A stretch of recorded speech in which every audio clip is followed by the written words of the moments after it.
Hoje nós iremos falar sobre um movimento de ideias que sacudiu o mundo em sua época, que derrubou o antigo regime e que trouxe uma nova forma de ver, de pensar e de sentir o mundo que se propagou por todo o planeta. Nós iremos falar hoje do advento do Iluminismo. Inicialmente, vamos fazer aqui um breve resumo sobre o que foi o Iluminismo. O Iluminismo foi um movimento intelectual, foi também um movimento cultural, que se difundiu pela Europa durante o século XVIII.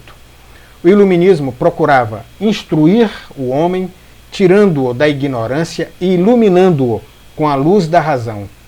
Este movimento defendia a ideia de progresso, de liberdade, tolerância e racionalidade. Ficou também conhecido pelo nome de Movimento das Luzes, ou também Século das Luzes. O século XVIII passou para a história com o nome de Século das Luzes, o século da razão, o século em que velhas estruturas arcaicas como o direito divino dos reis foi contestado e combatido. Então, vamos analisar aqui agora na nossa apresentação os meandros do Iluminismo. No século XVIII, nós temos a seguinte radiografia da sociedade europeia. Esta sociedade era profundamente desigual e também muito hierarquizada. O clero e a nobreza eram os grupos dominantes nesta sociedade. Eles eram donos das maiores propriedades, também donos das maiores extensões de terra e estavam isentos de pagarem impostos. A maior parte da população era formada basicamente por trabalhadores urbanos e por burgueses. Esses grupos não tinham acesso aos privilégios da nobreza nem a postos de comando e pagavam uma alta tributação, ou seja, esse segmento social bancava tanto o clero quanto a nobreza, que eram isentos de pagarem impostos e tinham muitas regalias e também eram as classes dirigentes do Estado nesse momento. A sociedade europeia do antigo regime era uma sociedade estamental, na qual a origem, mais do que a renda das pessoas, determinava a posição social que essa pessoa iria ter. A sociedade era dividida em estamentos. Estamentos são camadas. Imagine uma cebola, as camadas da cebola. Então, esta sociedade, ela não permitia mobilidade social. Os indivíduos praticamente não tinham nenhuma possibilidade de transitar da sua classe para outra classe. Ela era muito rígida, extremamente hierárquica. A pessoa nascia pobre e poderia até enriquecer, mas nunca enriquecer, eu digo assim, durante a sua vida trabalhando, poderia até ficar uma pessoa próspera, mas nunca, jamais iria assumir algum posto de relevância dentro dessa sociedade. Porque esta sociedade estamental e hierarquizada, ela privilegiava basicamente o nascimento, a origem das pessoas.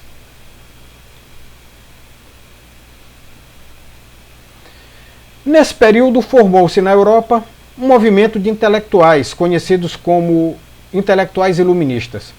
Esses iluministas defendiam a igualdade, eles defendiam a autonomia dos seres humanos e eles eram peremptoriamente contrários aos privilégios que a nobreza detinha.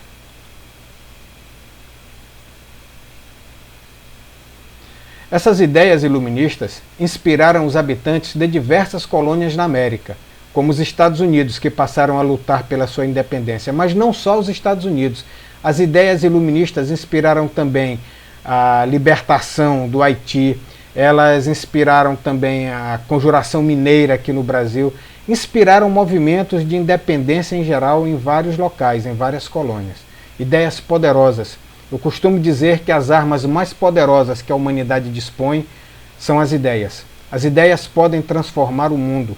Uma boa ideia, e essa ideia sendo difundida e sendo assimilada pela maioria das pessoas, pode mudar drasticamente o mundo, pode mudar a vida das pessoas. Nada tão importante quanto as ideias.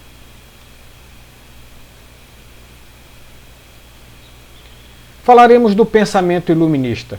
O que estava na raiz desse pensamento iluminista? Bom, o iluminismo, que também era conhecido como ilustração, como já falei, foi um movimento basicamente de crítica ao antigo regime. Os pensadores iluministas, intelectuais de diversas áreas do conhecimento, eles eram contrários à influência política e cultural da igreja, eram contrários também aos privilégios da nobreza, eram contrários à servidão no campo e também aos monopólios comerciais e à censura que era exercida. Basicamente, o iluminismo defendia a igualdade jurídica entre as pessoas. Todos deveriam se curvar perante a lei. Todos, do mais ilustrado ao mais humilde. Ninguém deveria ser superior às leis. A primeira grande defesa do iluminismo era essa: igualdade jurídica entre as pessoas. Outra coisa que o iluminismo defendia com unhas e dentes: a tolerância religiosa ou filosófica. Ninguém poderia ser perseguido por expressar a sua religião, por expressar a sua filosofia, a sua visão de mundo. As pessoas deveriam ser livres para se expressarem livremente, sem sofrerem nenhum tipo de perseguição por isso. Pregavam também os iluministas a liberdade pessoal e a liberdade social das pessoas. Pregavam também o direito à propriedade privada. E também defendiam o contrato, uma espécie de contrato como mediador das relações sociais. Esses filósofos iluministas, em sua grande maioria, eram contratualistas. Eles defendiam que houvesse um contrato como mediador de todas as relações sociais. O que eu estou querendo falar com contrato? Estou querendo falar aqui em um arcabouço de leis que regulassem o funcionamento dessa sociedade de forma ordeira, de forma pacífica e orgânica.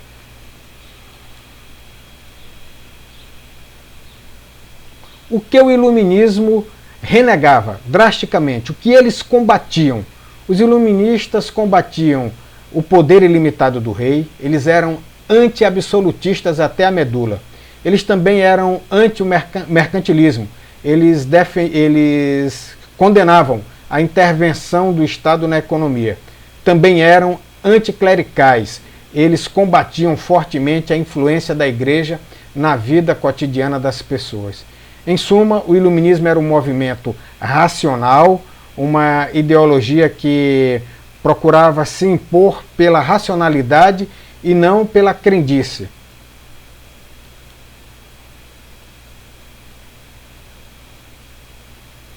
Os iluministas defendiam a igualdade total entre os seres humanos, ou seja, que ninguém deveria ter privilégios em razão da sua origem familiar ou social. Eles defendiam também que as leis deveriam ser determinadas com base na racionalidade, sem recorrer a justificativas religiosas ou até mesmo a tradições. Os iluministas consideravam ainda que o estabelecimento de um contrato social, um acordo realizado entre os cidadãos e o Estado, garantia a propriedade e a convivência pacífica entre as pessoas. Sobre esse contrato social, eu gostaria de falar aqui basicamente no que esse contrato social ele se fundamenta. O contrato social é como se todos nós, quando nascêssemos, implicitamente nós assinássemos um contrato em que nós abrimos mão de parte dos nossos direitos para que a gente possa viver em sociedade. Ou seja, o meu direito acaba onde começa o do meu vizinho e assim sucessivamente. Em um estado de natureza, como os iluministas pregavam, em um estado natural, principalmente Thomas Hobbes, que foi um defensor do absolutismo, foi um grande pensador, ele não era um iluminista, mas foi um grande pensador. O Thomas Hobbes ele dizia o seguinte, que o ser humano em estado de natureza, ou seja, no estado natural, onde não existe um estado, ele é como um animal, como uma fera, ele faz o que quer a hora que bem entende. E uma sociedade, ela não subsiste, ela não consegue progredir, ela não consegue sobreviver, ela não vai para frente, ela desaparece se cada um fizer o que bem entender na hora que quiser. Então, para você viver em sociedade, você tem que abdicar de parte dos seus direitos para que todos possam viver em harmonia. Então, esse era o contrato social defendido pelos iluministas. A maioria desses iluministas eram contratualistas, se não todos. Eles diziam que as pessoas deveriam assinar de forma implícita, lógico, um contrato social para viver em sociedade. Essa convivência social, ela preconizava basicamente a abdicação de parte dos seus direitos para que todos pudessem viver de forma harmônica dentro de uma sociedade, e não mais num estado de natureza, onde cada ser humano faz o que bem quer, a hora que bem entende. Essa sociedade de estado de natureza está fadada a desaparecer, porque ela mesma se autodestrói, sem regras de convivência, sem regras devidamente delimitadoras. O ser humano acaba se autodestruindo e levando consigo qualquer tentativa de formar uma sociedade. Essas novas concepções sobre a política e sobre o poder abalaram fortemente o antigo regime. A princípio, os ideais iluministas influenciaram profundamente as revoluções da Inglaterra no século XVII e depois impulsionaram a Revolução Industrial. Contudo, foi na França, durante o século XVIII, que a influência da sociedade pelos ideais iluministas atingiu seu ponto máximo com a Revolução Francesa. Nesse momento houve uma ruptura social, política, de grande monta, de um poder imenso que se espalhou pelo mundo todo.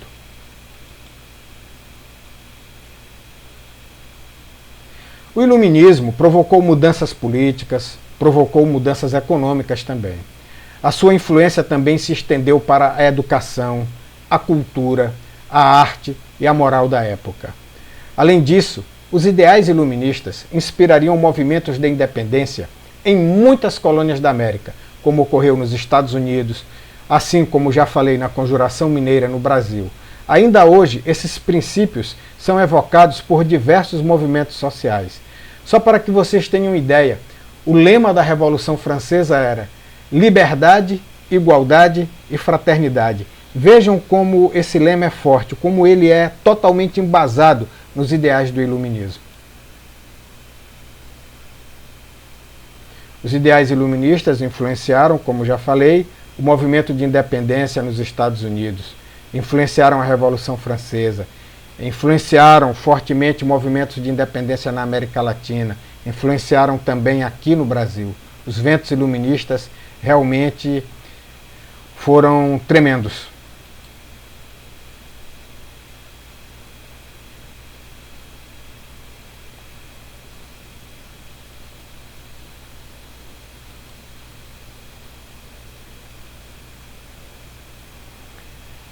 Faremos agora uma análise sobre os principais filósofos iluministas.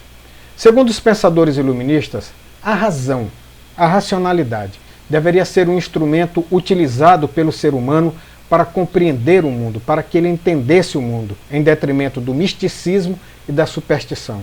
Esses iluministas eram totalmente contra a crendice, totalmente contra a superstição, totalmente contra misticismo.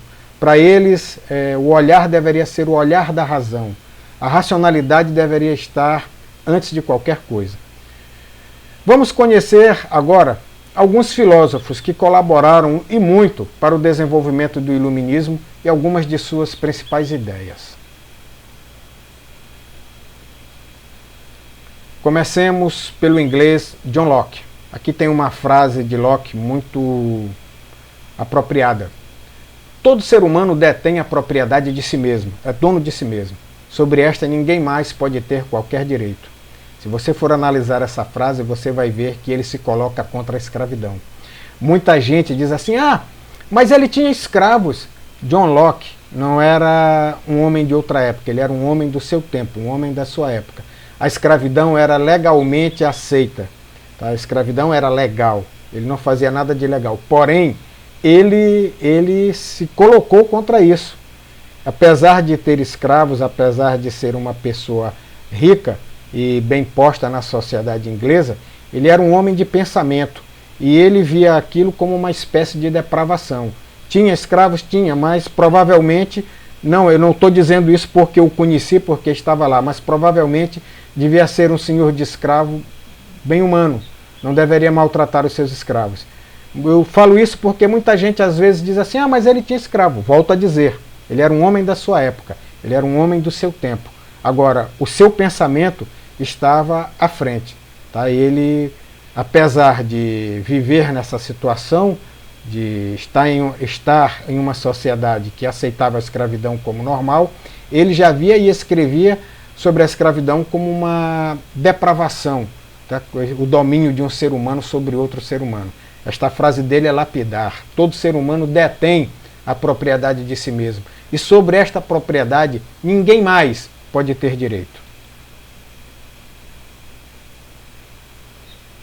Outra frase de Locke, que eu gosto muito. Os homens são bons ou maus, úteis ou inúteis, graças à sua educação. Também era uma pessoa que valorizava muito a educação e via a educação como a única forma de você redimir, de você fazer com que o ser humano fosse verdadeiramente humano.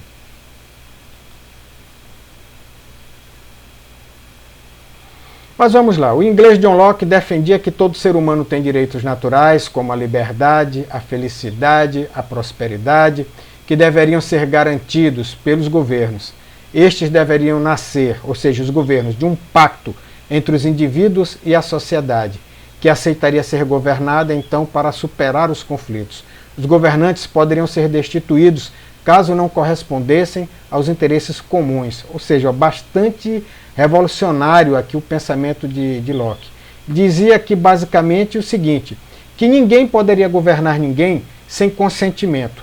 E outra coisa, que a pessoa que estivesse no governo, ela poderia ficar no governo enquanto ela estivesse servindo a sociedade. A partir do momento em que essa pessoa que foi colocada no poder para representar, para dirigir uma sociedade, a partir do momento em que ela começa a atuar contra esta sociedade, as pessoas têm todo o direito de retirar essa pessoa que está no comando de lá, porque não serve, está traindo aquilo que prometeu, está traindo aquilo a que se propôs, que era servir e proteger. Ao contrário, está prejudicando, está perseguindo, está atrasando uma sociedade.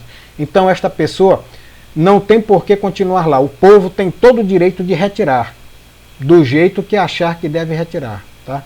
Do jeito que achar.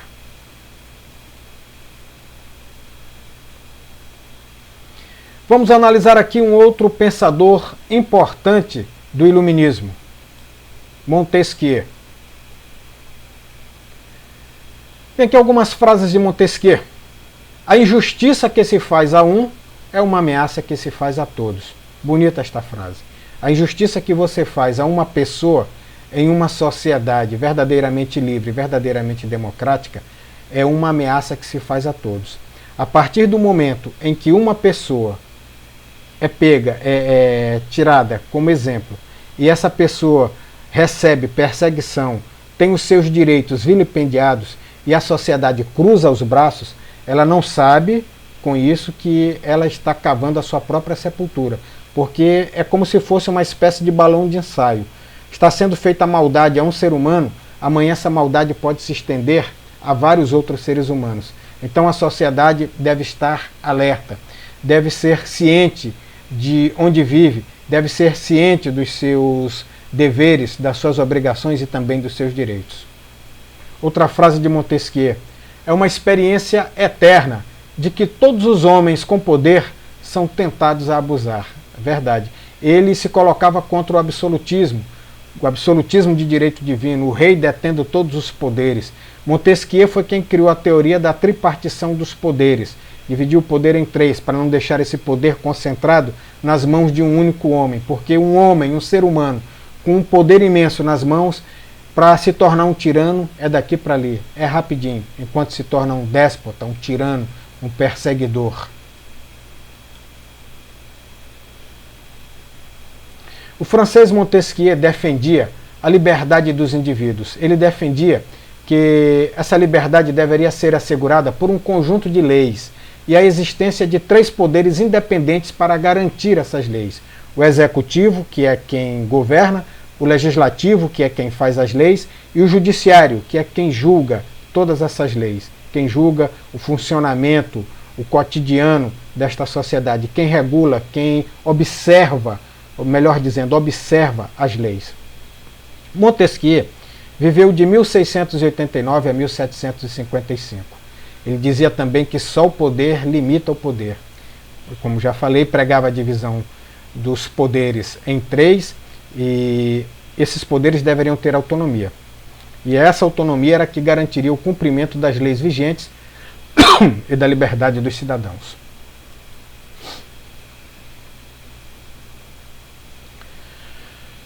Outro iluminista muito importante, Voltaire. Temos aqui uma frase muito lapidar de Voltaire. Todo homem é culpado pelo bem que não fez.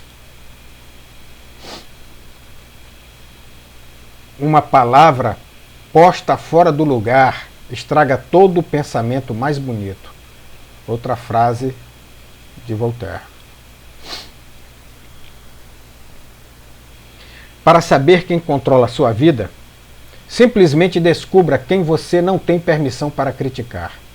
Voltaire era suíço.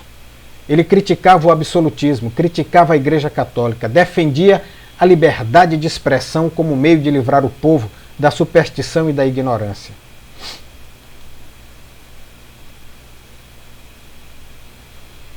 Outro pensador importante do iluminismo foi o francês Jean-Jacques Rousseau. Geralmente, aqueles que sabem pouco falam muito e aqueles que sabem muito falam pouco. O francês Rousseau afirmava que o poder pertence ao povo e que, portanto, todo governo deveria estar submetido à vontade soberana do povo. Também acreditava que o ser humano naturalmente é bom e acaba sendo desvirtuado com o passar dos anos pela sociedade. Ele dizia também que uma sociedade só é verdadeiramente democrática quando ninguém é tão rico que possa comprar alguém e nem ninguém tão pobre que tenha que se vender a alguém.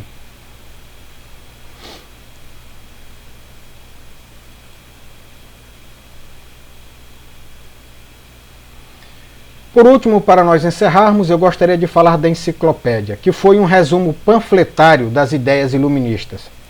A enciclopédia era composta por 35 volumes, 35 livros volumosos, organizados pelo matemático D'Alembert e pelo filósofo Denis Diderot, e mais 130 colaboradores. Eles valorizavam a razão, ou seja, o racionalismo, como o substituto da fé, a valorização da atividade científica como forma de alcançar um mundo melhor. Criticavam a Igreja Católica e o clero. A enciclopédia pegava a ideia dos iluministas. Os iluministas, como eu falei, não eram necessariamente ateus, embora porventura devesse ter um ou outro lá. Mas os iluministas pregavam o deísmo, a crença em Deus como força impulsionadora do universo. E apesar de alguns participantes serem ateus, a concepção de governo dos iluministas era tido como o fruto de um contrato entre os governantes e os governados. Só voltando, apesar de alguns iluministas serem ateus, isso não quer dizer que todos eram ateus. Volto a dizer, eles viam o mundo como algo racional, como um mecanismo complexo fundamentado em leis. Então eles pregavam a racionalidade, a visão racional acima da crendice. Então assim, nós estamos chegando ao final da nossa apresentação. Desejo a todos vocês que tenham um bom aprendizado e fiquem com um forte abraço e até o nosso próximo encontro.